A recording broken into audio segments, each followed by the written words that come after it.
Hi, welcome to Suman TV. ప్రస్తుతం మనం దశాబ్దాల కాలం నాటి చరిత్ర కలిగినటువంటి ఉమ్మడి కర్నూలు జిల్లాలో ఉన్న మహానంది పుణ్యక్షేత్రంలో ప్రస్తుతం మనం ఉన్నాము. దశాబ్ద కాలం చరిత్ర కలిగినటువంటి మహానంది క్షేత్రంకి ఎంతటి విశిష్టత ఉందో అంతే విశిష్టత అక్కడ ఉన్నటువంటి కోనేరుకు ఉంది. ఆ కోనేరులో నీరు ఎంత స్వచ్ఛంగా ఉంటుంది ఏంటి అన్న తదితర విషయాలు మీకు ప్రస్తుతం ఇప్పుడు చూపించబోతున్నాము. చూడండి, విజువల్స్లో క్లియర్గా చూడొచ్చు. నల్లమల్ల అడవి ప్రాంతంలో ఉన్నటువంటి ఈ మహానంది పుణ్యక్షేత్రంలో మధ్యలో ఈ కోనేరు అనేది ఉంది. అయితే ఈ కోనేటికి సంబంధించి నీరు చుట్టుపక్కల కొండ ప్రాంతాల నుంచి ఎక్కడి నుంచి వస్తుందని చాలామంది ఇప్పటికే అన్వేషణ చేసినప్పటికీ అయితే ఈ నీళ్లు ఎక్కడి నుంచి వస్తున్నాయన్న ఆనవాళ్ళు అయితే ఎవ్వరు కూడా ఇప్పటిదాకా దశాబ్ద కాలం నుంచి ఎంతోమంది అన్వేషణ చేసినప్పటికీ ఇప్పటికీ ఈ నీరు ఎక్కడి నుంచి వస్తుందో ఎవరు కూడా కనుక్కునే ప్రయత్నం చేసినప్పటికీ కనుక్కోలేకపోయారు. అయితే మనం దేశంలో కూడా అలాగే రాష్ట్రంలో కూడా చాలా దేవాలయాలు ఉన్నాయి. అన్ని దేవాలయాల్లో ప్రతి ఒక్క దేవాలయంలో ఒక కోనేరు అని ఉంటుంది. కాకపోతే అక్కడ భక్తులు స్నానం ఆచరించిన తర్వాత ఆ నీరు అనేది అంతా కూడా మనకి అంటే కలర్ మారి కనిపిస్తూ ఉంది. కానీ మహానంది క్షేత్రంలో ఉన్నటువంటి ఈ కోనేరుకు ఉన్న ప్రత్యేకతనే ఈ నీరు అనేది స్వచ్ఛంగా ఎంత అంటే ఈ కోనేరులో ఒక అంటే చిన్న గుండు సూది వేసినా కూడా స్వచ్ఛంగా కనిపిస్తుంది. అంటే ఈ నీటిలో మలినం అనేది కనపడదు. విజువల్స్లో మనం ఇప్పుడు ప్రజెంట్ మన చేతిలో సింగిల్ 1 రూపీ కాయిన్ ఉంది.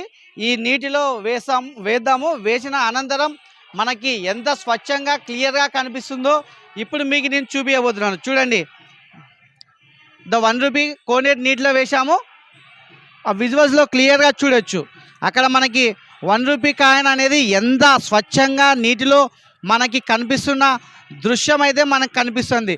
దీన్ని బట్టి మీరు చూడొచ్చు ఈ నీరు అనేది ఎంత స్వచ్ఛంగా ఉందో మనం ఇక్కడ అర్థం చేసుకోవచ్చు.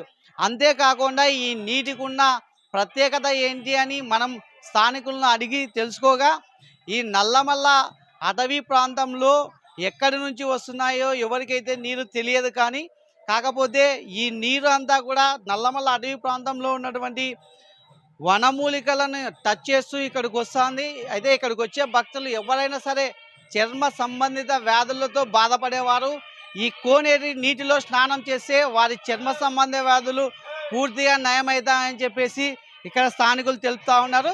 అయితే ఈ కోనేరులో ఇంకో ప్రత్యేకత కూడా ఉంది.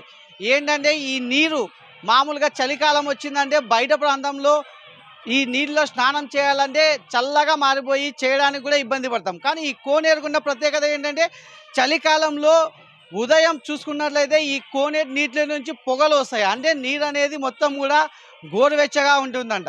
అలాగే ఎండాకాలంలో ఎంత ఎండ పడినప్పటికీ నీరు అనేది వేడి కాకోకుండా చల్లగా ఉంటుంది. ఈ కోనేరుకున్న ప్రత్యేకతే అది.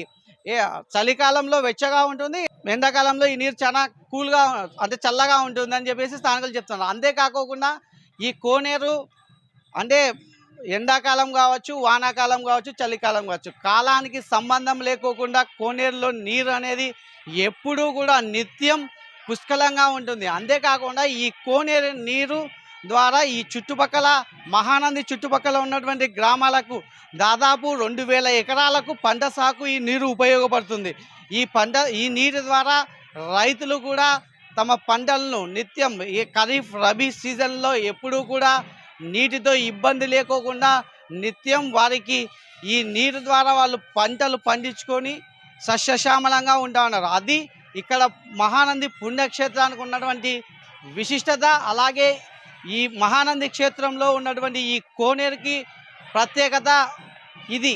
కెమెరామెన్ సురేష్తో రామాంజనేయులు, సుమన్ టీవీ, మహానంది క్షేత్రం నుంచి.